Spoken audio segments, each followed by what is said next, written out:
પૂજન માટે હું આહુત કરીશ। પરમ ભક્ત શ્રી રામજીભાઈ હરજીભાઈ ચૌહાણ, નાનજીભાઈ હરજીભાઈ ચૌહાણ અને ખીમજીભાઈ હરજીભાઈ ચૌહાણ આ ચૌહાણ પરિવાર પધારશે। વક્તાશ્રીનું પૂજન કરશે। સરસ મજાનું વક્તાશ્રીનું પૂજન, ત્યારબાદ વક્તાશ્રીને જેવો સરસ મજાનો સૂર અને તાલ આપશે એવા ગવૈયા અને સંગીતકાર સંતોનું પૂજન કરીશું।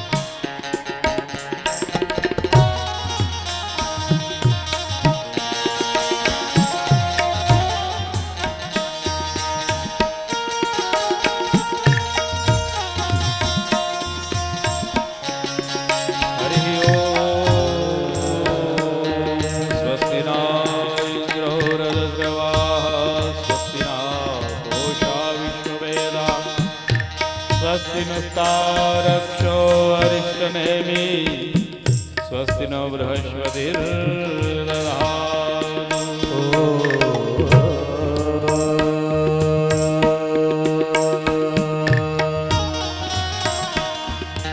नादं चन्दनजर्जितं बहुजने पुष्पसृजालं प्रातः सूर्यमयो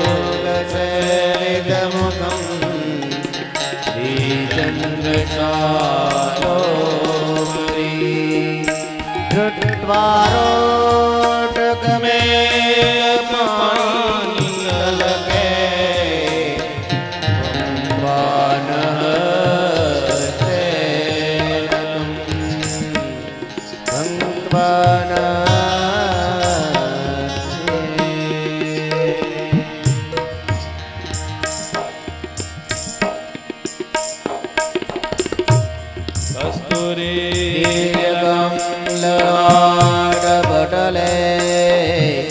वक्षस्थले कौसुभं नासाग्रे वरमालिकं करतले वेणुकरे काङ्कणं सर्वाङ्गे हरिचन्दनं सुललिता कंठे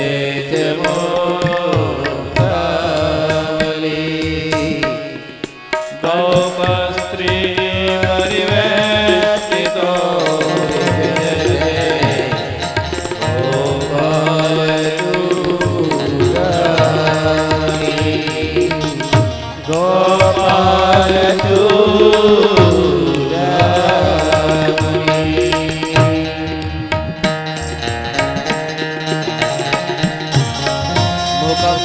करोति वाचालं संकुलयते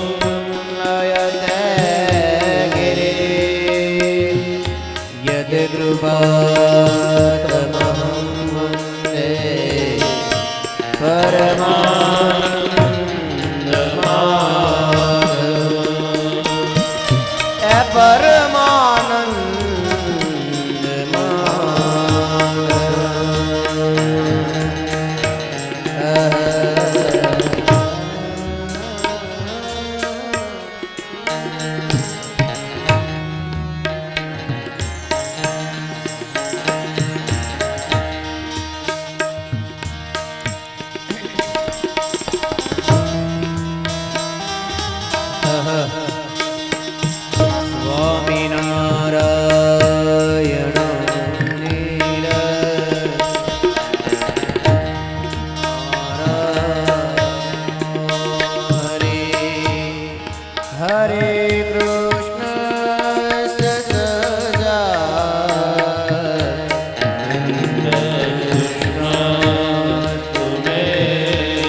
कर जोड़ी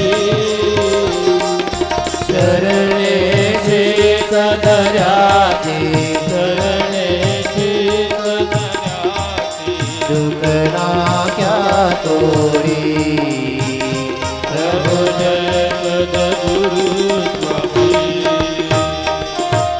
नारायण नर व्राता निज कुल तनुधारी प्रभु द्विज कुल तनुधारी पामर पतितयुधार्या पामर पतितयुधार्या अगणित नर नारी प्रभु जय सद्गुरु स्वामी नित्य नित्य नौतम लीला करताय विनाशी प्रभु करताय विनाशी अणसठ तीरथ चरणे अणसठ तीरथ चरणे कोटि वयाकाशी प्रभु जय सद्गुरु स्वामी पुरुषोत्तम प्रगटनु जे दर्शन करसे प्रभु जय दर्शन करसे काळ कर्मથી छूटी काळ कर्मથી छूटी कुटुंब सहित तरसे प्रभु जय सद्गुरु स्वामी आयवसर करुणा निधि करुणा बहु कीदी वाले करुणा बहु कीदी मुक्तानंद कहे मुक्ति मुक्तानंद कहे मुक्ति सुगम कर सीधी प्रभु जय सद्गुरु स्वामी जय सद्गुरु स्वामी प्रभु जय सद्गुरु स्वामी सहजानंद दयालु सहजानंद दयालु बड़वंत बहुनामी प्रभु जय सद्गुरु स्वामी प्रभु जय सद्गुरु स्वामी प्रभु जय सद्गुरु स्वामी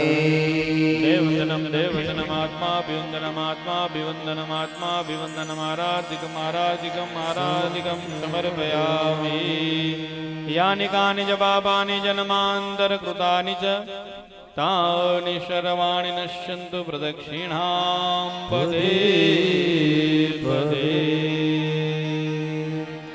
आदौ प्रेमावते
तद्वाणिञ्च सदानन्द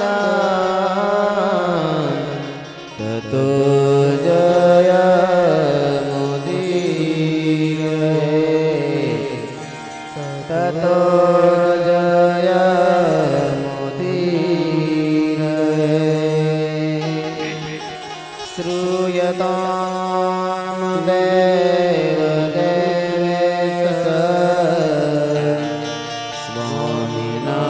स्वामिनारायण प्रभो त्वदीयेन नावधानेन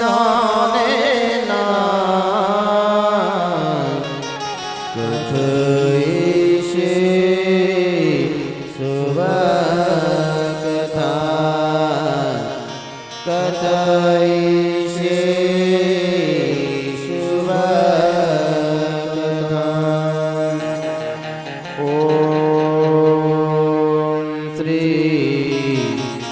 हरे कृष्णाय नमः ॐ श्री घनश्यामाय नमः ॐ श्री नरनारायण देवाय नमः ॐ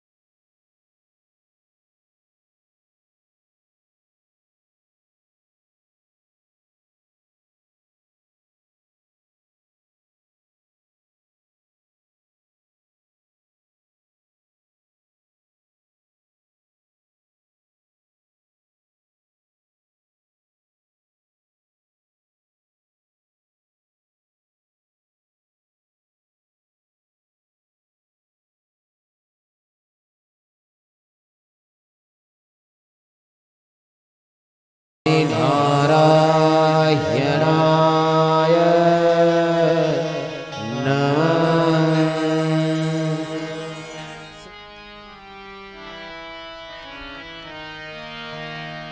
हरिः ॐ श्रवणं मङ्गलं यस्य कीर्तनं यस्य मङ्गलम् स्मरणं मङ्गलं यस्य स हरिर्मङ्गलं क्रियात् श्रीकृष्णाय नमस्तस्मै यः साक्षात् धर्मनन्दनः भुवि भूत्वा हरत्यन्तस्तमस्तमैवांशुमान् नराकृति परं ब्रह्म स्थितो योऽक्षरधामनि निर्गुणो निर्विकारश्च सच्चिदानन्दलक्षणः स एव साक्षात् भगवान् स्वामिनारायणाख्यया प्रसिद्धोऽस्ति स मां पायात् हरिः सर्वान्तरायतः हरिः सर्वान्तरायतः।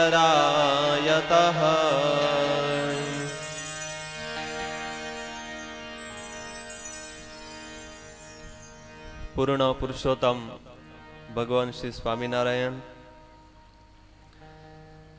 પૂજનીય બ્રહ્મનિષ્ઠ સંતો, ભાવિક શ્રોતાજનો, સૌને ભાવથી ઘણા ઘણા જય સ્વામિનારાયણ.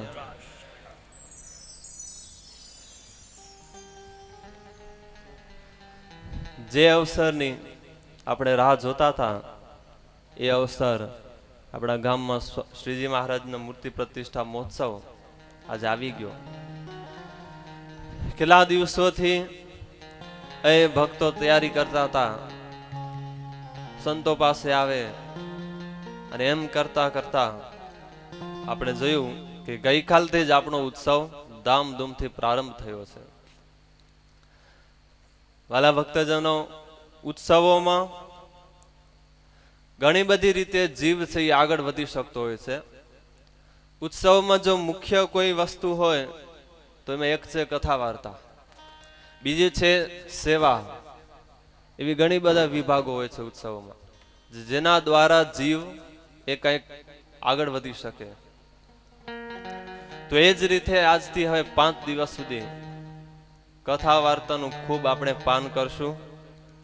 એમાંય આપ સૌ જાણો છો એ રીતે શતાનંદ સ્વામી રચેલ શ્રીમદ સત્સંગી જીવન, એની કથાનું રસપાન આપણે કરશું. સત્સંગી જીવન નામ ઉપરથી જ એનો અર્થ ખ્યાલ આવી જાય. શતાનંદ સ્વામીએ નામ સત્સંગી જીવન રાખ્યું અને સાર્થક કરી બતાવ્યું. સત્સંગી જીવન એટલે કે સત એવા પરમાત્મા, સત એવા સત્પુરુષો, સત એવો ધર્મ, એની વાતો જેમાં હોય એને કહેવાય સત્સંગી જીવન.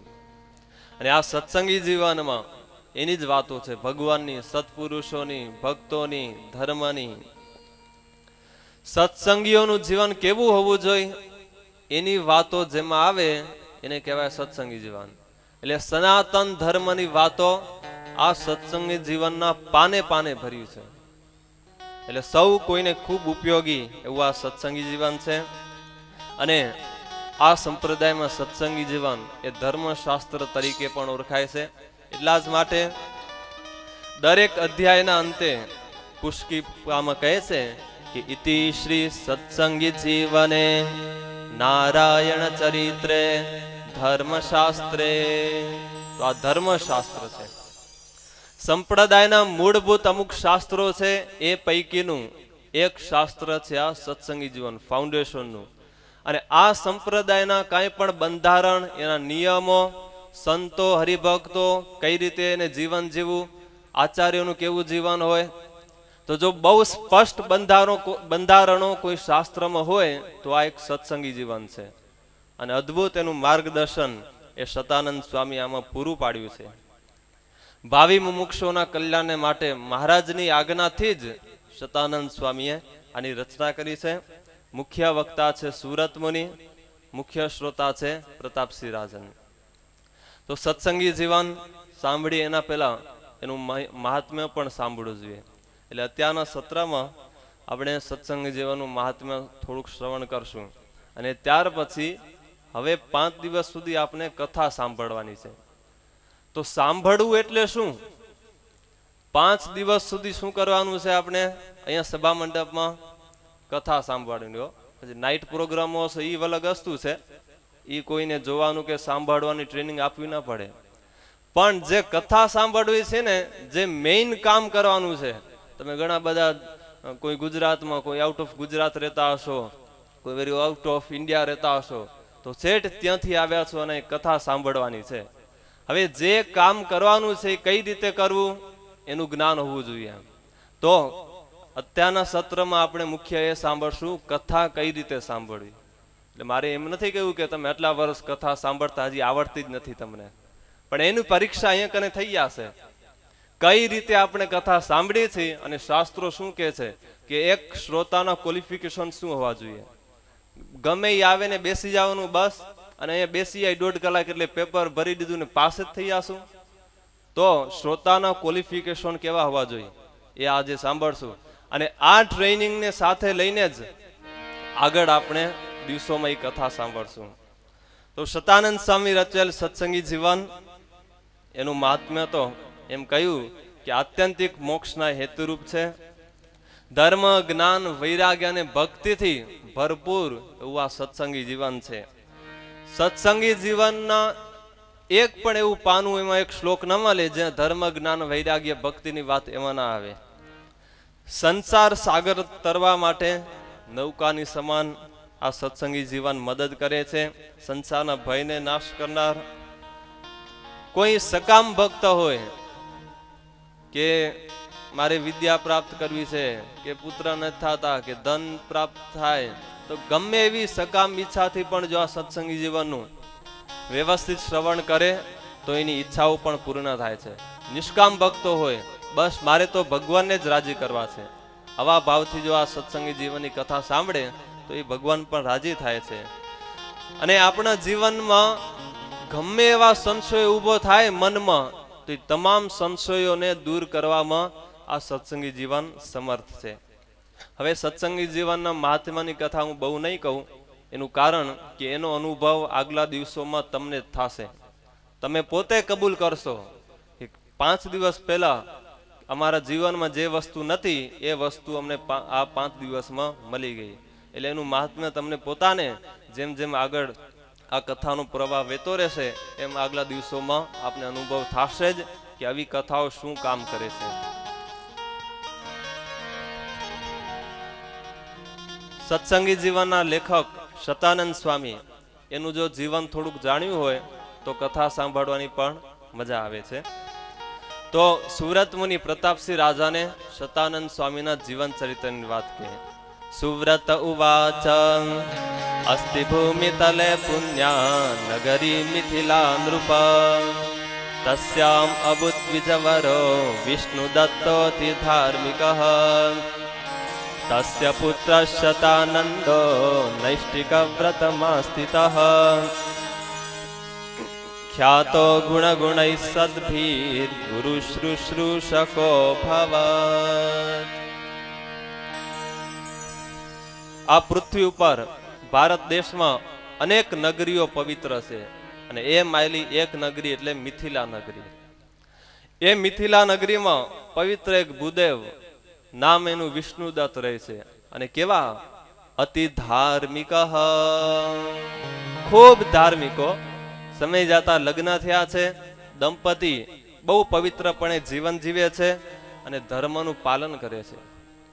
લગ્ન થયા છે, દિવસો પસાર થાય છે, અને એમ કરતા કરતા એને સંતાનની પ્રાપ્તિ થઈ. અને એ સંતાન પણ કેવો, તસ્ય પુત્ર શતાનંદો નૈષ્ટિકમ વ્રતમાં સ્થિતઃ ખ્યાતો ગુણ ગણૈ સદબીર ગુરુ શુશ્રૂષકો ભવ. સંતાનનો જન્મ થયો, બાળકનું નામ રાખ્યું છે શતાનંદ.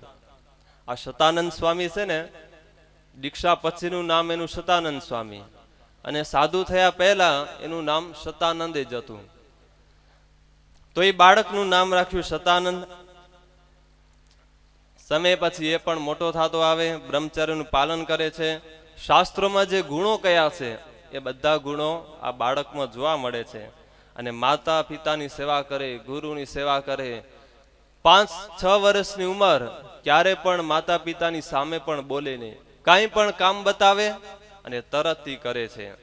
શાંત, ઉદારો મૃદુ ભાષણ, શાંત મન, અને એની વાણી પણ એટલી મીઠીઓ. જો આ બે શ્લોકની વાત છે. મહાત્મ્યમાં આ બે શ્લોકમાં કહી દીધું કે કઈ રીતે આ દંપતી જીવન જીવે છે અને એનું પ્રોડક્શન કેવું આવ્યું. એટલે હવે અહીંયા થોડીક કથા કહીશ ને, બાળકો માટેની નથી અને 50-60 વર્ષના ઉપર વાળા માટે પણ નથી. અત્યારે હવે જેના લગ્ન થઈ ગયા છે અને સંતાનો હજી જન્મ્યા નથી, પ્રોસેસ ચાલુ છે, એ યુવાનો ખાસ સાંભળે. બાળકોને પણ વાત કરવાની છે, પણ આગલા દિવસોમાં વડીલોને પણ કહેવાનું છે કે 50-60-70 વર્ષે કઈ રીતે જીવન જીવવું. તો એ આ સત્સંગ જીવન ટ્રેનિંગ આપશે, પણ એની કથા આગલા દિવસોમાં સાંભળશું. હવે જેના લગ્ન થયા છે, હજી સંતાન પ્રાપ્ત નથી થયું, અને એ સમયમાં એને કેવું જીવન જીવવું. તો અહીંયા કને આ સત્સંગી જીવન બતાવે. સુવ્રત મુનિ કહે છે પોતાના ગુરુની વાત કે વિષ્ણુદત્ત પોતાની પત્નીની સાથે રહે છે અને અતિ ધાર્મિક રીતે જીવન જીવે છે. એટલે જેના લગ્ન થયા હોય ને, એટલે કહેવાય ને કે ફ્રેશ મેરેજ, હજી તાજા તાજા જોઈએ એકદમ, અને આનંદ હોય, બને મન આમ સાથે રહીને જીવન જીવતા હોય, અને હજી એક પણ સંતાનનો જન્મ થયો ન હોય, તો આ જે શરૂનો ટાઈમ છે ને, ખૂબ ધાર્મિક રીતે જીવન જીવવાનો. અતિ ધાર્મિક જીવન એટલે શું? ન સાંભળવાનું કાંઈ સાંભળવું નહીં, ન જોવાનું જોવું નહીં, ન ખાવાનું ખાવું નહીં, ન પીવાનું પીવું નહીં, ન વિચારવાનું એવા કોઈ વિચાર કરવા નહીં. એટલે ન કરવાનું એવું કાંઈ કરવું નહીં. કહેવાનું શાસ્ત્રથી વિરુદ્ધ એવું કોઈ આચરણ એ વખતે કરવું નહીં. આમ તો આ દરેકને લાગુ પડે. બાળકોને પણ ન ખાવાનું, નથી ખાવાનું, જોવાનું ન હોય જોવાનું નહીં, સાંભળવામાં મર્યાદા રાખવાની, વડીલોને પણ કરવાનું. પણ જેના લગ્ન થયા છે અને સંતાનના જન્મની હજી પ્રોસેસમાં છે, એમને તો ખાસ ખાસ અને ખાસ કરવાનું. એટલા માટે ખૂબ સારું સારું સાંભળો. જે લગ્ન કરી લીધા છે ને, તાજા તાજા લગ્ન હોય, ખૂબ સારું સાંભળવાનું હો. કારણ આગલા દિવસોમાં હવે તમે માતા પિતા બનવાના છો. અત્યારે તો પતિ અને પત્નીનું જ ટાઇટલ હતું, પણ હવે મમ્મી અને ડેડીનું ટાઇટલ લાગવાનું છે. એટલા માટે ખૂબ સારું સારું સાંભળો, સારા સારા વિચારો કરો. અને ઘણી વખતે તો આપણે જોઈને, ઘણાને તો ખબર ન હોય કે માતા પિતા શા માટે બનવું. ઘણા માણસોને એ નથી ખબર લગ્ન શા માટે કરવા. લો, તમને કોઈ પૂછા કરે આમ કે તમે લગ્ન કર્યા એનું કારણ શું, કોઈ આન્સર આપી શકો? બોલતા નહીં, મનમાં જ પેપર ચેક કરતા રહેજો. જો સંતોને કોઈ પૂછા કરે ને કે તમે સાધુ શું કેમ થયા, તો અમારી પાસે આન્સર હોય. અમે એમ ના કે લાડુ ખાવા નતા મળતા ઘરે એટલે અહીંયા ખાવા આવી ગયા, અથવા ઘરે ફરવા નતું મળતું ગાડીમાં એટલે અહીંયા આવી ગયા, અથવા વિદેશ જવા નતું મળતું એટલે વિમાનમાં બેસવા માટે અહીંયા આવ્યા, અથવા કોઈ લગ્નનું સેટિંગ નતું થતું એટલે અહીંયા બેસી ગયા. આ કઈ આન્સર કહેવાય? અને આવી રીતે અહીંયા સાધુ થાય, ભાઈ અહીંયા શું કરે? પણ સંત જ્યારે સાધુ થાય છે ત્યારે એની પાસે પણ એક સ્પષ્ટ ઉત્તર હોય છે કે શા માટે આ માર્ગ પસંદ કર્યો. તો એ દીક્ષા છે. એ રીતે ગ્રસ્ત આશ્રમની દીક્ષા, લગ્ન એ દીક્ષા છે. તો તમે લગ્ન શા માટે કર્યા એમ ના કહેજો કે અમને સાધુ નતું થવું, એટલે એ આન્સર ના ચાલે. તો તમારી પાસે ઉત્તર હોવો જોઈએ શા માટે લગ્ન કર્યા. અને જેની પાસે આના આન્સર નથી ને, પછી હલવાય રહો લગ્ન કરીને, અને પછી સંતોને કે તમે ખાટી ગયા, લગ્ન ન કર્યા, અમે હેરાન થઈ રહ્યા. જો ગ્રસ્ત આશ્રમ છે એ હેરાન થવા માટે નથી, લગ્ન છે એ પણ હેરાન થવા માટે નથી. એટલા માટે અહીંયા કને આ વિષ્ણુદત્ત એના લગ્ન થયા અને ખૂબ ધાર્મિક રીતે જીવન જીવે છે. માટે લગ્ન પછીનો સમય અને સંતાન જન્મ એના પહેલાનો સમય, ત્યાં કને ખૂબ સારું સારું સાંભળો. અને યુવાનિયાઓ એમને તો ખાસ ચેતવાનું. હવે આ યુવાન અવસ્થા એવી છે ને કે અલગ મલક જોવાની મન થાય, અલગ મલક વાતો કરવાની, સાંભળવાનું બહુ મન થાય. યુવાન અવસ્થા વસ્તુ જ એવી છે, આમ દડ ઉછળ્યા કરે. પણ લગ્ન થઈ ગયા ને, હવે થોડા કંટ્રોલમાં આવવાનું. એક પણ હોલીવુડ બોલીવુડનું ફિલ્મ નહીં જોવાની. લગ્ન કર્યા પછી અને સંતાન જન્મ્યા એના પહેલા એક પણ જો હોલીવુડ બોલીવુડનું ફિલ્મ જોઈને તમારા સંતાનોમાં ખતરો પેદા થઈ ગયો, તમે જ શત્રુ થઈ ગયા ઊભા. એટલે તમને જોવી હોય તો કાં તો લગ્ન પહેલા જોઈ લો, છૂટ નથી આપતો, આમ તો જોવાની જ ન હોય, પણ રેવાતું જ નથી. તો લગ્ન પહેલા કદાચ જોઈ લીધી ને 2-3 ઘર ઘર કી કહાની કે ગમે એવું, તો એ જોઈ લો. હવે લગ્ન થઈ ગયા ને, હવે સિંધા થાવ. અને સંતાનો જ્યાં સુધી જન્મ્યા નથી ત્યાં સુધી ખૂબ કંટ્રોલમાં રાખો જીવન. એનું કારણ શું છે? એની જબરજસ્ત અસર હવે સંતાનો ઉપર થશે. એક બાળક 10 વર્ષની ઉંમર અને ઘરમાં જ્યારે હોય ને ત્યારે એની પાસે બંદૂક હતી, એના મમ્મી ડેડી લઈ દીધેલી.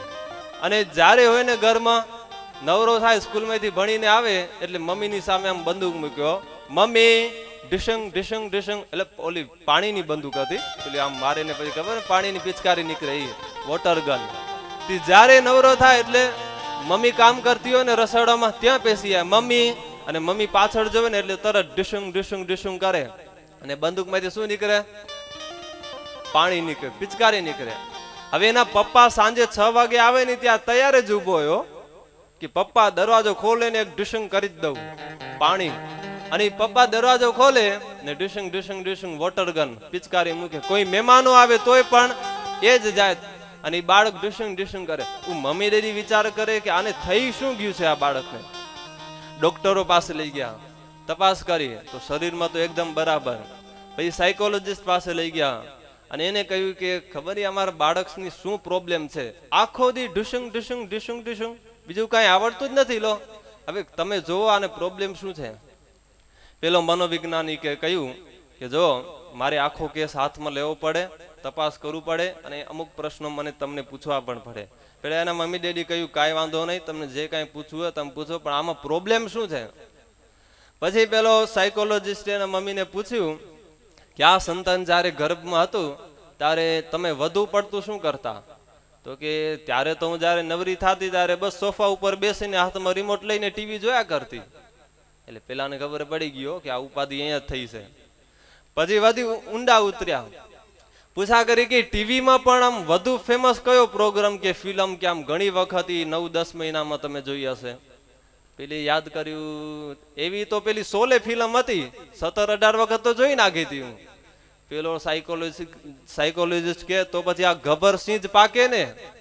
હવે જુઓ, એટલે લગ્ન પછીનો સમય અને સંતાન જન્મ થયું એના પહેલાનો સમય એક પણ હોલીવુડ બોલીવુડનું ફિલ્મ નહીં જોવાની, નહીં તો ખતરો પેદા આપણે જ કરી છીએ ભવિષ્યની પેઢી માટે. અને એ પેઢી પછી જે તૈયાર થશે ને પછી કેવું પડશે હો કે છોકરા 20 વર્ષની ઉંમરના થશે ને, અરે છોરા તમે માનતા નથી, લોહી પી ગયા છો, આવા હોય છે ઘણા કેનારા. એટલે આવું કેવું જ ન પડે એના માટે પહેલાથી જ તૈયારી કરી લઈએ. અને જો એ આ ટ્રેનિંગ જે માતા પિતા લીધી છે ને એના બાળકો કેટલા શોભતા હોય. અત્યારે અમારું મંદિર પ્રસાદી મંદિર છે. હવે ત્યાં એક બાળક આવે, વીકમાં 3 વખત લગભગ એની હાજરી હોય સાંજે ચેષ્ટામાં. 7-8 વર્ષનું બાળક પહેલેથી કરીને છેલ્લે સુધી આખી ચેષ્ટા બોલી જાય. 7-8 વર્ષનું બાળકો, અરે ઘણા તો એવા 30 વર્ષના હોય ને તોય આરતીએ બોલતા ના આવડતી હોય. 7-8 વર્ષનું બાળક ચેષ્ટા બોલી જાય. એનું કારણ કે એ જ્યારે ગર્ભમાં હતો ત્યારે એની માં સ્તોત્રાનાને ખૂબ પાઠ કર્યા અને એ સમય ભગવાન પરાયણે જ પસાર કર્યો છે. એટલા માટે આ પણ ખૂબ ધ્યાન રાખવાની કે એ સમયમાં લગ્ન થયા પછી અને સંતાન પહેલા એ સમયમાં તો જેટલું બને ને વધુ સારું સાંભળો, ભગવાનની વાતો સાંભળો, કીર્તનો સાંભળો. અને હવે તો આ બધી ટેકનોલોજી સાથે એ સીડી પ્લેયર ને આ ટેકનોલોજી, તો એમાં પણ સીડી ચડાવી કથા વાર્તા સાંભળીએ. જોવાનું હોય તો એ પણ સારું જોઈએ. એટલે અહીંયા કને આ વિષ્ણુ દત્તે આવી રીતે ટ્રેનિંગ એ પસાર કરી છે. પોતાના પત્નીની સાથે આવી રીતે દિવસો પસાર કરે, અતિ ધાર્મિક એનું જીવન. અને એમ કરતા કરતા એનું જે રિઝલ્ટ એ આ શતાનંદ એ બાળક, અને કેટલો હોશિયાર, વેદ શાસ્ત્ર પુરાણ જ્ઞ સત્સમાગમ નિર્વૃત્તિ, શાસ્ત્રોમાં પ્રવીણ બની ગયો. બાળ અવસ્થા છે અને શાસ્ત્રો એનો અભ્યાસ સારી રીતે પિતા થકી કરે છે. વિષયોમાં વિરક્ત, ધર્મમાં નિષ્ઠાવાળો, શાસ્ત્ર રૂપી દ્રષ્ટિ હાથમાં આવી ગઈ, બાળ અવસ્થા છે એના હાથમાં વિવેક આવી ગયો. બાળકના હાથમાં વિવેક આવો ને બહુ અઘરું છે હો. બાળકો તો આમ મંડ્યા દોડા દોડ જ કર્યા કરે, પણ આવી રીતે ટ્રેનિંગ જ્યારે આપવામાં આવે ને એ બાળકમાં કેટલો વિવેક હોય. એક વખત સંતો ભુજમાં હતા ને, તે કને સંતોના આશ્રમમાં હરિભક્તોને દર્શન કરવા આવતા હોય. હવે એક નાનો બાળક 7 વર્ષનો, અને બાળકો આવે એટલે સંતો તમને ખબર છે શું આપે, મોબાઈલ ના આપે હો, કાજુ બદામની કઈ પ્રસાદી હોય ને એ આપે. તે સંતે આમ હાથ લાંબો કર્યો આપવા માટે, ત્યાં તો બાળકે પૂછ્યું કે સ્વામી આ પ્રસાદી ભગવાનને ધરાવેલી છે? વિચાર કરો, 7-8 વર્ષનું બાળક, એના મોઢામાંથી આવા શબ્દો, અને એ પાછું સંતોને કહી દેલો કે આ ભગવાનને ધરાવેલું છે. આનું કારણ શું? એની માએ એને એવી ટ્રેનિંગ આપી છે કે ભગવાનને ધરાવ્યા વગર કાંઈ જમવાનું જ નહીં. હવે જે બાળક સંતોને આ પ્રશ્ન કરી શકે, હવે સ્કૂલમાં જઈને કાંઈ ખાશે એવું ન ખાવાનું ન પીવાનું, એ કાંઈ પીશે? તો જો બાળકના હાથમાં પણ દ્રષ્ટિ આવે છે ત્યારે કેટલું એનું જીવન શોભતું હોય. તો આ સત્સંગી જીવન આપણા જીવનને આખું બદલાવી નાખે. માણસ જો વ્યવસ્થિત કથા સાંભળે ને, એક કથાનું સત્ર તો કાફી છે ને જીવનને બદલાવી નાખે હો. આપણે વારે વારે કથા સાંભળવી શા માટે પડે છે?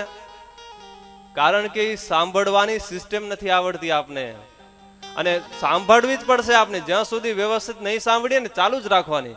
એનું કારણ કે 1000 પારાયણો આપણે સાંભળશું ને તો એમાંથી ક્યાંકથી આપણે સિસ્ટમ મળી જશે. એટલે કથા સાંભળવાનું કાયમ ચાલુ રાખવાનું. ક્યાંથી કેવી દ્રષ્ટિ માટે કાંઈ ખબર ના પડે. શતાનંદ બાળ અવસ્થા છતાંય સંતોનો પણ સમાગમ કરે છે. ભક્ત્યા શ્રીમદ ભાગવતમ પઠતિ સ્મ સ નિત્યદા તદર્થમ ચાપી મનસા વ્યચિચિંતત રહસ્થિતઃ. ને આમ કરતા કરતા એ શાસ્ત્રનો અભ્યાસ કરે, પાઠ કરે, ભાગવતનું વાંચન, અને ખાલી શાસ્ત્રો વાંચે સાંભળે એમ નહીં, પણ એકાગ્ર ચિત્તે એકાંત સ્થળમાં બેસીને એના ઉપર વિચાર પણ કરે છે. આ શ્રવણ ભક્તિ. આપણે કથા સાંભળીએ છીએ ને, અહીંયા આપણે કથા સાંભળવા માટે બેઠા છીએ, તો આ કેટલું કામ છે ખબર? 20% જ કામ છે. અહીંયા જે આપણે કરી છે 20% એ અસર જીવન ઉપર થાય. હવે અહીંયાથી ઊભા થયા પછી રાત્રે જ્યારે તમે સુવા જાઓ અને એ વખતે જો કથા પાછી યાદ કરો ને, તો માની લેવાનું કે 60% કથા સાંભળી. નહીં તો અહીંયા તો 20%નું જ કામ થાયરું હો. અહીંયા કથા ખંખેરી જાય તો એ 20%નું જ કામ. તો રાત્રે સુઈએ ત્યારે આજે કથામાં શું આવ્યું હતું, 2 કલાકની કથા યાદ કરવાની જરૂર નહીં, 2-3 જ વાક્યો કાફી છે. તમારા જીવનમાં કયા વાક્યો સ્પર્શી ગયા, કઈ વાત આમ પોતાના જીવન માટે ઉપયોગી બની, એ 2-3 વાક્યો જ એ તારી લો. બીજા દિવસે ને યાદ કરો, ત્રીજા દિવસે. તો જો આવી રીતે એ પ્રોસેસ ચાલુ રાખવાનો. એટલે આપણે આ 5 દિવસની કથા છે, પણ હકીકતમાં 5 દિવસની કથા તમને 5 મહિનાનું હોમવર્ક આપે છે. 5 મહિના સુધી નવરા ન રહેવાનું હો. 5 મહિના પછી કોઈ સંતો પૂછા કરે ને, અમારામાં કથા હતી એમાં શું આવ્યું હતું, તરત જ બોલી દેવાનું કે આ આવ્યું હતું. અરે સ્વામી 5 મહિના પહેલા, હવે ક્યાં યાદ રહી, મૂકો ને પડતું. એમ નહીં. તો 5 દિવસની કથા થાય એના પાછળ 5 મહિનાનું હોમવર્ક આપને મળી જતું હોય છે. તો આ શતાનંદ ખાલી વાંચે એમ નહીં, ખાલી સાંભળે એમ નહીં, એકાંત સ્થળ એનો વિચાર કરો. આ પણ બહુ અગત્યનું છે. જીવનમાં એકાંત સ્થળ માટે થોડો સમય કાઢવો, પરિવાર માટે સમય કાઢો, સત્સંગ માટે સમય કાઢો, અને તમારા પ્રાઇવેટ જીવન માટે પણ થોડો સમય કાઢતા રહો. દરરોજ 5 મિનિટ કાઢો. દરરોજ ન મળે તો 1 વીકમાં 10 મિનિટ તો કમસે કમ કાઢવાની જ. અને એમાં આપનું જ વિચારવાનું કે શું થાય છે, મારું જીવન કેવું ચાલે છે, કેટલો ફેર પડે છે, કેટલાની સાથે હજી વેર ઝેર પડ્યું છે, કેટલી ઉપાધિ છે. તો આ પોતાના જ જીવન ઉપર વિચાર કરવાનો. એટલે એકાંત સ્થળ એનું સેવન પણ ખૂબ જરૂરી છે. આમ કરતા કરતા યુવાન અવસ્થા થઈ શતાનંદની, ને એવામાં એક દિવસ બન્યું એવું, ભાગવતના 5મ સ્કંદ એનું વાંચન કરે છે, વિચારે છે અને ત્યાં ઈ વાત આવી, ઉપાસ્યમ ભારતે વર્ષે નર નારાયણમ યવૈ.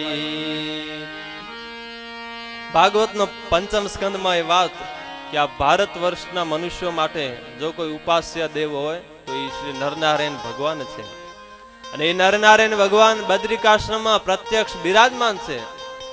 આ ભારત વર્ષના મનુષ્યોને માટે, પોતાના આશ્રિતો માટે બદ્રિકાશ્રમમાં બેઠા બેઠા તપ કરે છે અને ત્યાંથી એનું ફળ આપે છે. આ વાક્યનો વિચાર શતાનંદ કરે છે. આ વાત તો આપણે પણ ઘણી વખત સાંભળી ગયા છે કે નરનારાયણ ભગવાન બદ્રિકાશ્રમમાં તપ કરે છે. કેના માટે? આપના માટે. આપણે ગોખી જ નાખ્યું છે, આપના માટે તપ કરે છે. ઘણી વખત સાંભળ્યું છે, પણ આ શતાનંદ જે સ્ટાઇલથી સાંભળ્યું ને એ સ્ટાઇલ હજી આપણી પાસે આવી નથી.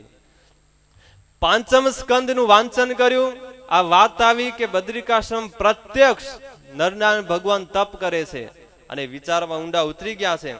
એને વિચાર કર્યો કે મારે પણ એ પ્રત્યક્ષ ભગવાનની પ્રાપ્તિ કરવી. ગમે તેમ થાય, પ્રત્યક્ષ ભગવાન વગર જીવનો કલ્યાણ પણ ક્યારે થતું નથી. એટલે નક્કી કરી લીધો કે મારા માનવ જન્મ એનું સાર્થકપણું થાય એટલે મારી પ્રત્યક્ષ ભગવાનના દર્શન કરવા. અને એના માટે તીર્થવાસીઓની સાથે શતાનંદ બદ્રિકાશ્રમની યાત્રા માટે નીકળી ગયા. ઘરેથી આમ તો રજા મળે નહીં, પણ એક યાત્રાનું બાનું કરી અને નીકળી ગયા. અને એમ શતાનંદને હવે ત્યાંથી જ લગ્ન લાગી ગઈ. આ યુવાન અવસ્થામાંથી જેને એવી લગ્ન લાગી કે પ્રત્યક્ષ ભગવાનની પ્રાપ્તિ મારે કરવી કરવી અને કરવી. અને જો લગ્ની ભગવાનની સાથે લગ્ન લાગી જાય ને ત્યારે માણસ ખૂબ આગળ વધી જાય. જે દિવસે આપણે લગ્ન લાગે છે ને કોઈ પણ કામ કરવામાં એનું સ્પીડ વધી જાય છે. કથા સાંભળવામાં જ્યાં સુધી લગ્ન નથી લાગી ત્યાં સુધી હજી 10 ની સ્પીડ ઉપર આપણી ગાડી છે. અને જે દિવસે એમાં લગ્ન લાગશે ત્યાં સુધી તે દિવસે ગાડી એકદમ સ્પીડમાં જશે. સેવા કરવામાં, કોઈ પણ કામ, તમારે બિઝનેસ વર્ક હોય તો એમાં પણ જ્યાં સુધી ધંધામાં લગ્ન નથી લાગી ત્યાં સુધી એ બિઝનેસ પણ આગળ વધારી શકશો નહીં. એમાં લગ્ન લાગશે ને એટલે ધંધો ફટાફટ દોડશે હો. એટલે અહીંયા કને આ શતાનંદને લગ્ન લાગી.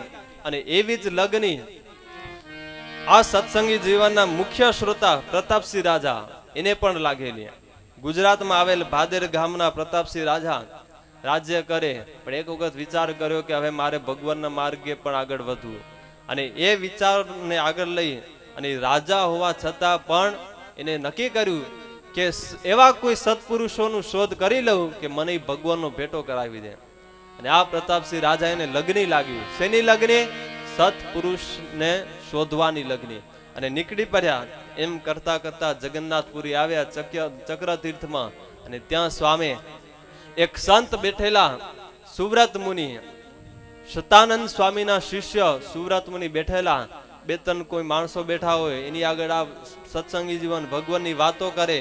અને ત્યાં આ રાજા આવ્યા, જોયું, શાંત મૂર્તિ, ઇન્દ્રિયોને નિયમમાં કરનાર. અને પ્રભાવિત થઈ ગયો રાજા. આવીને તરત જ વંદન કર્યા, ચરણમાં પડી ગયો રાજા. અને રાજાએ કહ્યું કે હે ગુરુદેવ, આજથી હું તમારો આશ્રિત, તમારા ચરણે, અને મને તમારા દર્શનથી ખૂબ શાંતિ થઈ છે. બસ મારે હવે કલ્યાણનો ઉપાય બતાવો. અને એ વખતે સુવ્રત મુનિ કહે છે કે જો અહીંયા જગન્નાથ ભગવાન બિરાજમાન છે તો એના દર્શન દરરોજ કરો અને નવદા ભક્તિ કરો, તમારું કલ્યાણ થઈ જશે. અને રાજાએ સુવ્રત મુનિ એનું વચન માન્ય રાખ્યું છે. દરરોજ દર્શન કરે જગન્નાથ ભગવાનના, દરરોજ કથા સાંભળવા માટે આવે છે. અને આમ કરતા કરતા કથા સાંભળવાથી ફાયદો કેટલો થયો કે સુવ્રત મુનિ દરરોજ સવારના પૂજા કરે. પૂજામાં શ્રીજી મહારાજ સાક્ષાત પ્રગટ થઈ અને જે ઉપચારો ગ્રહણ કરે ને એ દર્શન આ પ્રતાપસિંહ રાજાને થાય. અને આવા તો થોડા દિવસો આ જોયું, દર્શન થયું. પછી એક વખત સુવ્રત મુનિ પાસે આવી એને હાથ જોડી કહ્યું કે ગુરુદેવ, તમને ભગવાન જેમ પ્રત્યક્ષ દર્શન આપે છે એમ મને પણ પ્રત્યક્ષ દર્શન થાય, એનો ઉપાય શું? સુવ્રત મુનિ કહે છે, રાજન, ભગવાનના પ્રત્યક્ષ દર્શન કરવા એ કઈ રમતની વાત નથી. અરે મોટા મોટા ઋષિઓ, મોટા મોટા રાજાઓ વનમાં જતા રહ્યા, રાજ્યનો ત્યાગ કર્યો, હજારો વર્ષો કાઢી નાખે, એને પણ પ્રત્યક્ષ ભગવાનની પ્રાપ્તિ નથી થતી. પણ ગુરુદેવ કાંઈક તો ઉપાય હશે ને.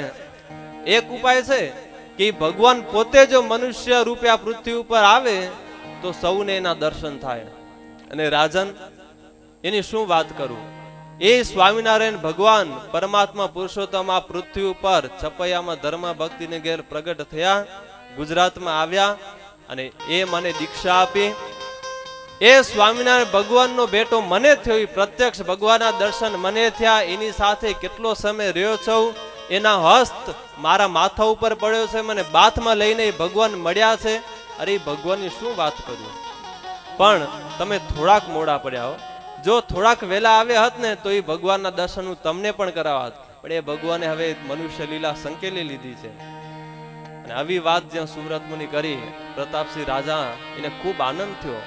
ફરી દંડવત કર્યા કે હે ગુરુદેવ, અહો ભાગ્યમ મમ બ્રહ્મન અદ્ય મે સફલમ જનુ.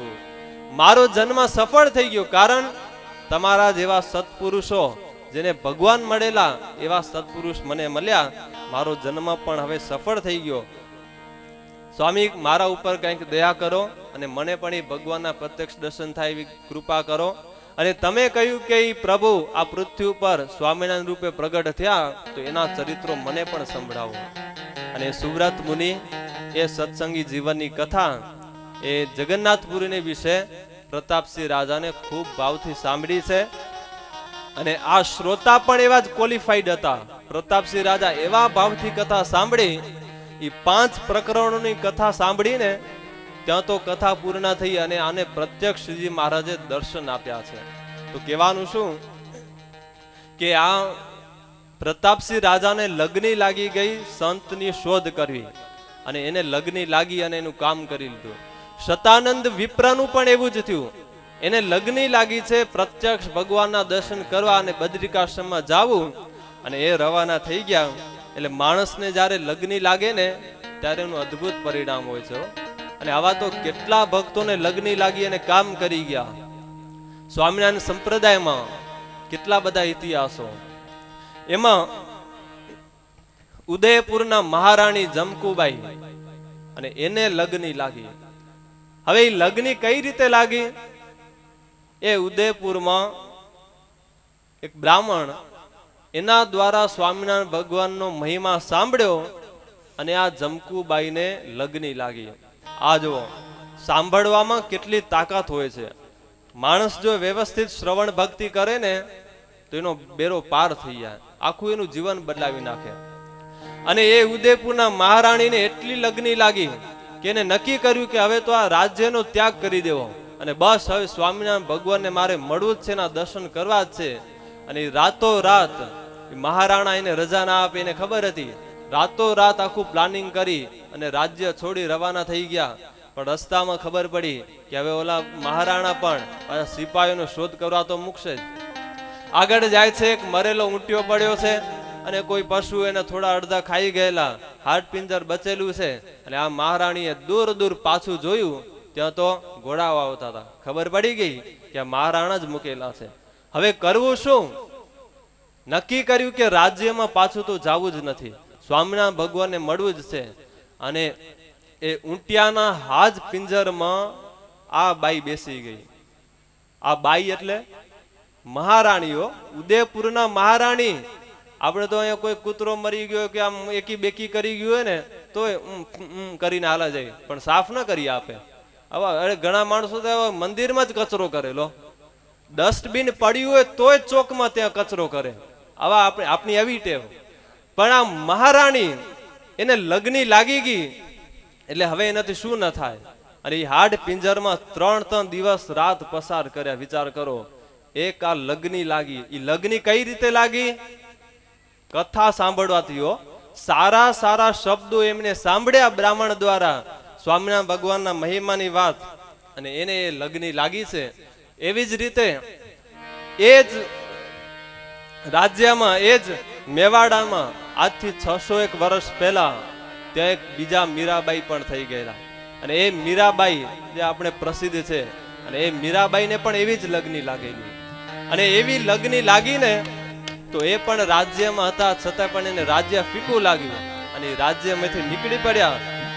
મહેલોમાં મોટી થયેલી મીરા પછી તો ગલીઓ ગલીઓમાં ઘૂમવા લાગી અને ખાલી ઘૂમવાનું એવું નહીં પણ ભગવાનના ગુણગાન ગાયા કરે. સાંભળીએ કીર્તન દ્વારા કે કેવી એ લગની મીરાબાઈને લાગી.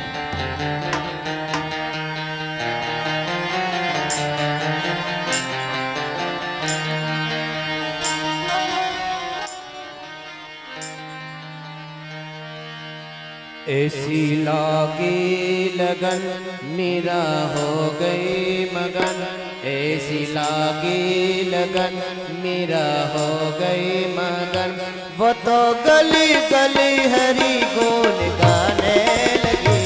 ऐसी लागी लगन मेरा हो गई मगन, ऐसी लागी लगन मेरा हो गई मगन.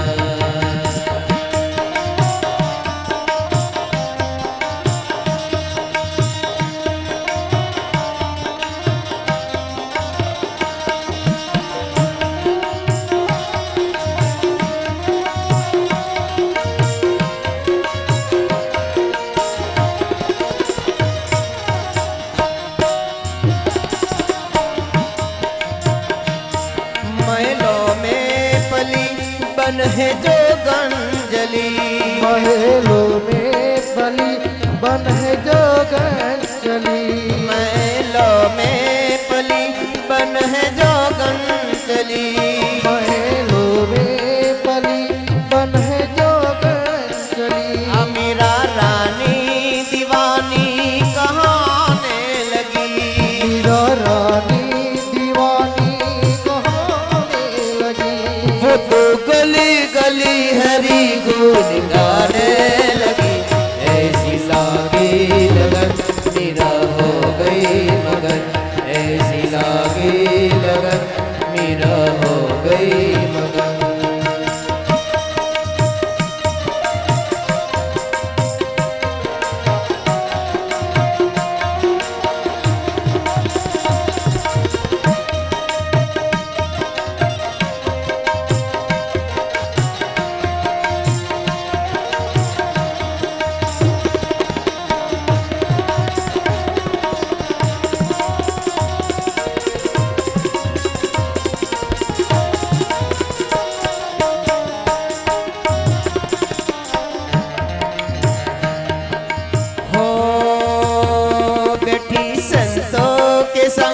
रंग मोहन है रंग, देवी संतों के संग रंगी मोहन रंग है. मेरा प्रेमी प्रीतम को मनाने लगी, ये मेरा प्रेमी प्रीतम को मनाने लगी. मेरा प्रेमी प्रीतम को मनाने लगी, ये मेरा प्रेमी प्रीतम को मनाने लगी. वो तो गली गली हरि गुण गाने लगी. ऐसी लागी लगन, ऐसी लागी लगन मेरा हो गई मगन, ऐसी लागी लगन मेरा हो गई मगन.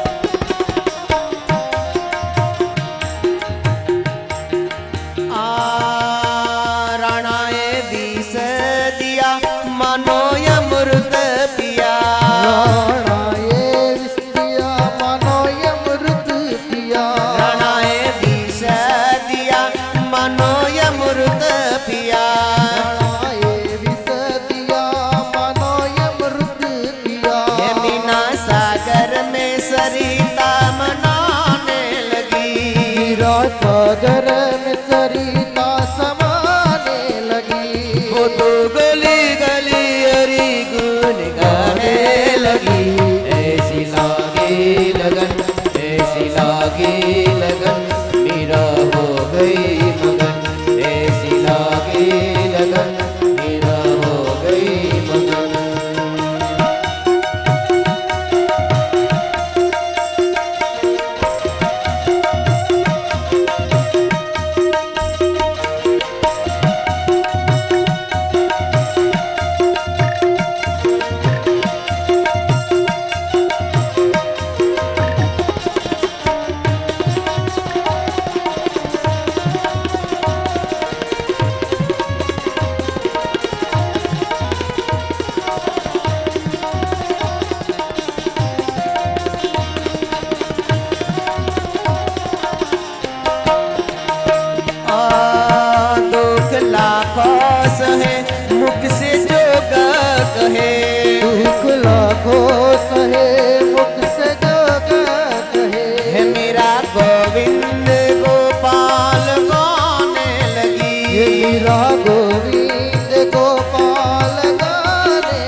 मीरा गोविंद गोपाल गाने लगी।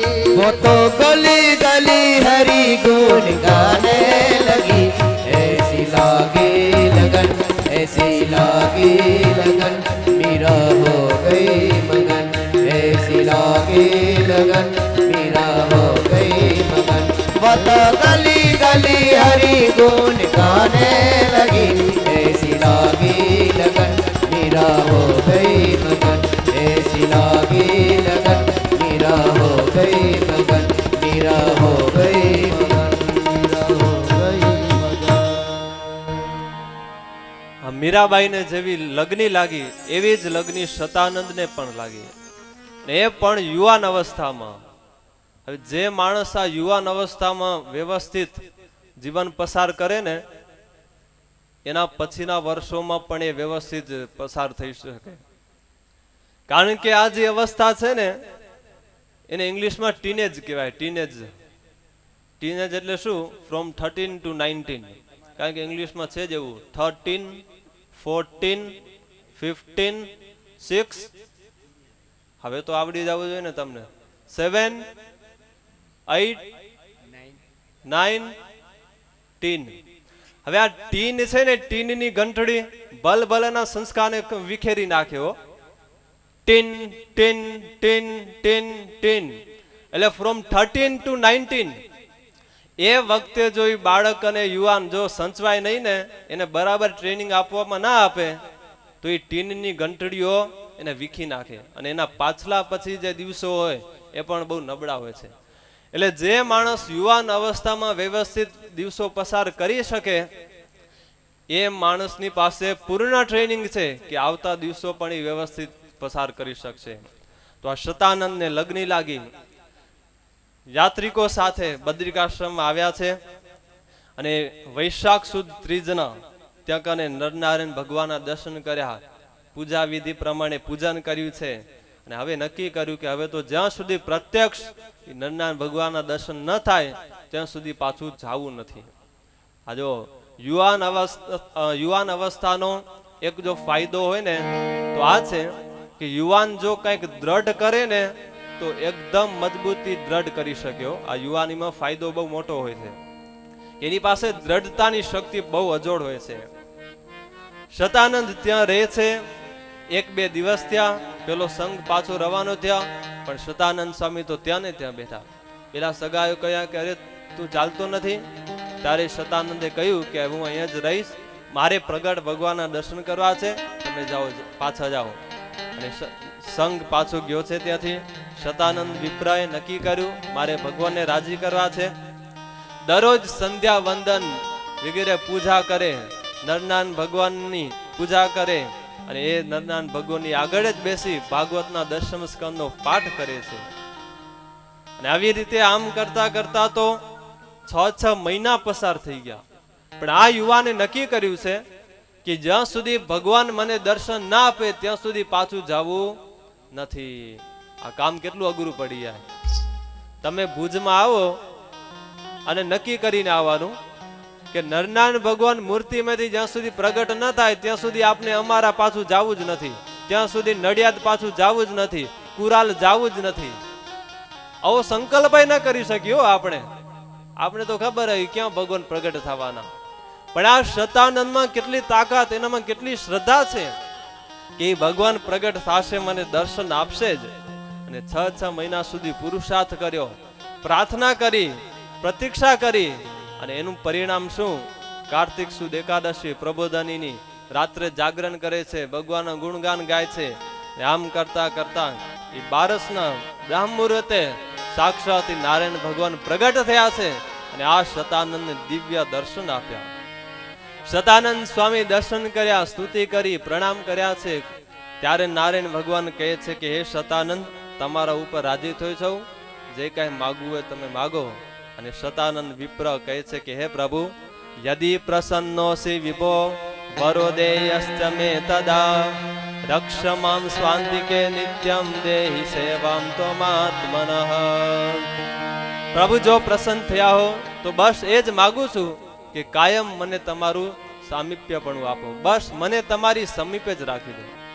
ખાલી રાખો એમ નહીં, પણ મને સેવામાં રાખો, તમારી સેવામાં હું કામ લાગુ.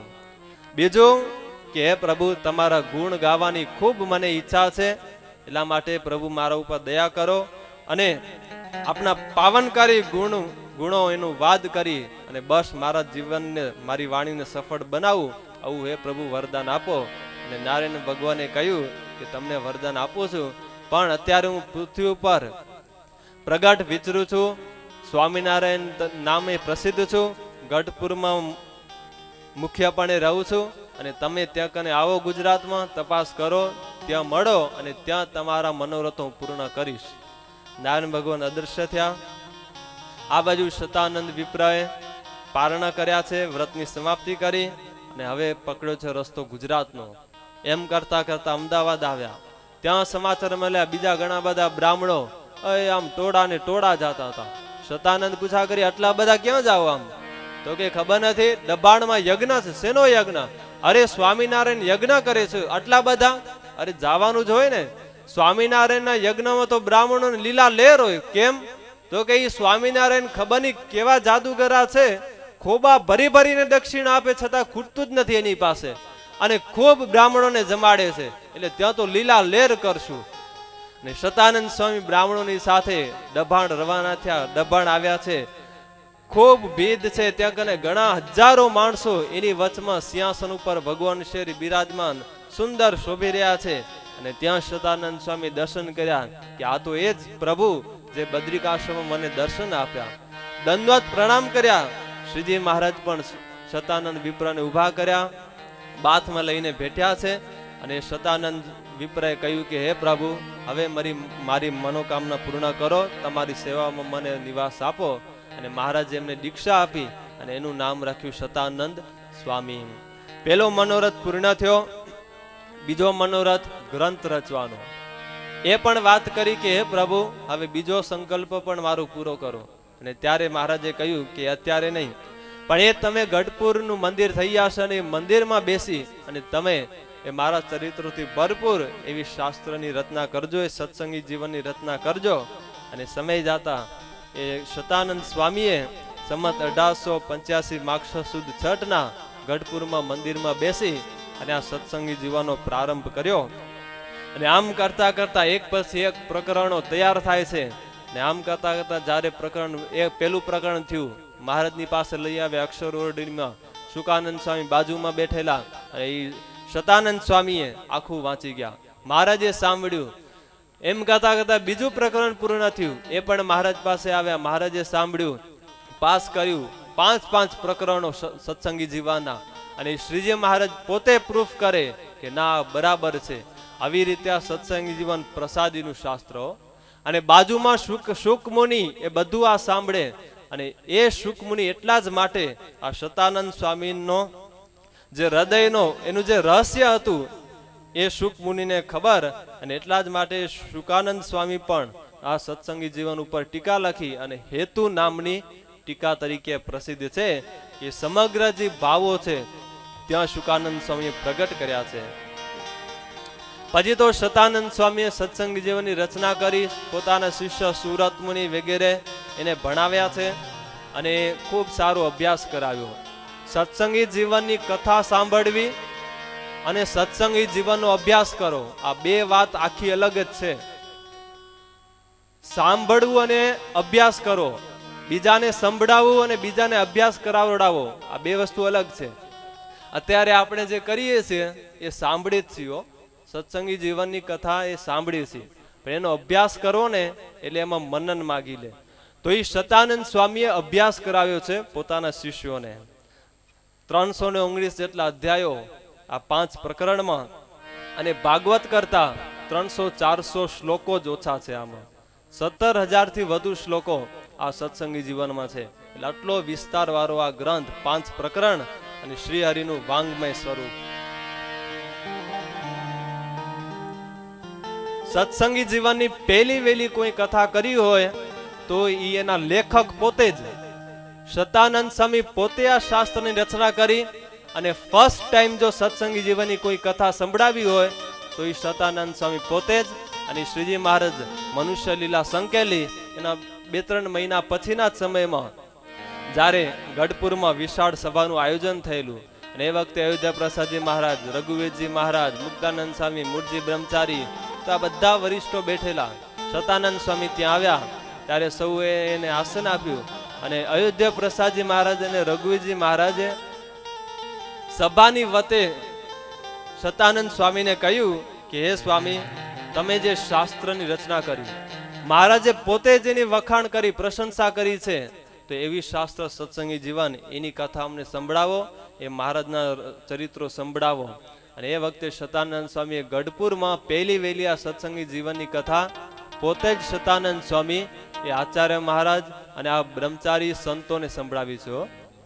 મહારાજ અંતર્ધાન થયા એના પછી 2-3 મહિના પછી જ. અને એ વખતે આચાર્ય મહારાજ પણ ખૂબ ભાવથી 5 પ્રકરણની કથા સાંભળી. હવે અત્યારે તો શું છે, આચાર્ય મહારાજને કથા સાંભળવાનો ટાઈમ નથી એટલે આપણે જ ટાઈમ નથી દેતા. કારણ કે 1-2 દિવસ આપણા ગામમાં આવે એટલે એની પાસે આપણે શું કામ કરાવી? પેરામણીનું કામ કરાવીએ. એટલે આમ તો આપણે જ એને કથા સાંભળવાનો ટાઈમ દેતા નથી, પણ દેશકાળને અનુસારે જે ચાલતું હોય તે. પણ કહેવાનું શું કે આવી રીતે સતાનંદ સ્વામી પોતે આ કથા વાંચી છે અને આમ કરતા કરતા એ 5 પ્રકારોની કથા ત્યાં સંભળાવી. સૌ કોઈને ખૂબ આનંદ થયો. એક વખત સતાનંદ સ્વામી બેઠેલા ત્યારે હેમંતસિંહ રાજાએ સતાનંદ સ્વામીને અમુક પ્રશ્નો પૂછ્યા છે અને એ પ્રશ્નો આ સત્સંગી જીવન મહાત્મ્ય ઈ નામનો ગ્રંથ મુક્તાનંદ સ્વામીએ રચ્યો છે. સત્સંગી જીવન 5 પ્રકરણો સતાનંદ સ્વામી લખ્યા, પણ એ સત્સંગી જીવન મહાત્મ્ય એ નામનો ગ્રંથ મુક્તાનંદ સ્વામી લખેલો છે. અને એમાં સત્સંગી જીવનનું શું મહાત્મ્ય છે, તો એ સતાનંદ સ્વામી જે મહિમાની વાત કરી એ જ વાત મુક્તાનંદ સ્વામી આ સત્સંગી જીવન મહાત્મ્ય ગ્રંથમાં આલેખન કર્યું છે.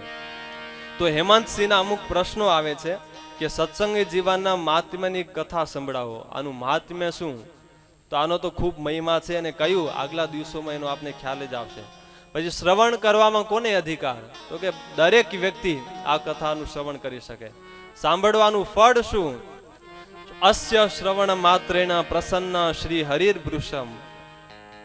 તો સતાનંદ સ્વામી કહ્યું કે આ કથા સત્સંગી જીવન કોઈ સાંભળે ને, ખાલી સાંભળે ને તોય પણ ભગવાન એના ઉપર ખૂબ રાજી થાય છે.